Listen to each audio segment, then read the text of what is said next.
Bonjour et bienvenue au 4e extrait de la conférence de Fred Gallo sur l'accès à la santé et le principe de Michelange.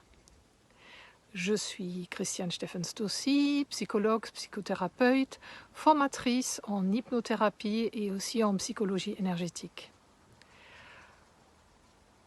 En tant que thérapeute, en tant que formatrice, on est souvent confronté à cette question: comment est-ce qu'on peut combiner à la fois un standard de qualité, une médecine, une thérapie standardisée, et quand même individualiser ça pour le patient qui est en face de nous. Une autre question qui se pose: à quel point est-ce qu'on peut faire confiance à notre intuition?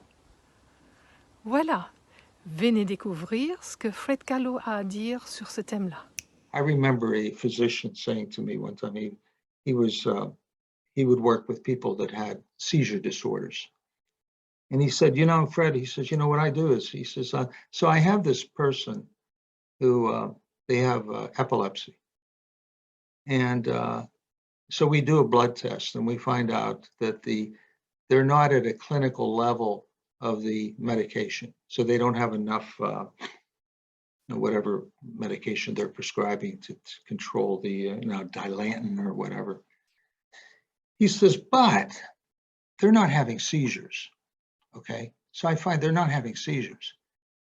He says, why would I elevate the medication into maybe a toxic level when they're doing fine? He goes, now the book says I should elevate it into a certain range, but they're not having seizures. He says, I won't do that. Now, that's an experienced physician, and somebody earlier on would go, no, you got to go by the book. This is the protocol. This is how it's supposed to be. And, I understand some people might have to do that because they would be afraid they'd get sued if they didn't do it or whatever, but I think with experience comes a different kind of thing too. So there's value to experience, but at the same time, there's this kind of wisdom. I think that wisdom of what the doctor had to say about the Dilantin, that could occur to a younger person too. He could just say, no, I can't see having to do that, Could we say that this is something like intuition? Yeah. So that you build on your experience, on the methods, on research, of course, but that you also give a place to intuition? Oh, yeah. But how you get to it is basically by listening, clearing your mind, in a sense, I know it's a funny phrase, clear your mind. You don't make thoughts totally gone, but you just don't attach. You're waiting for the inspiration to occur, the intuition to occur. And when it occurs, you go, could that be?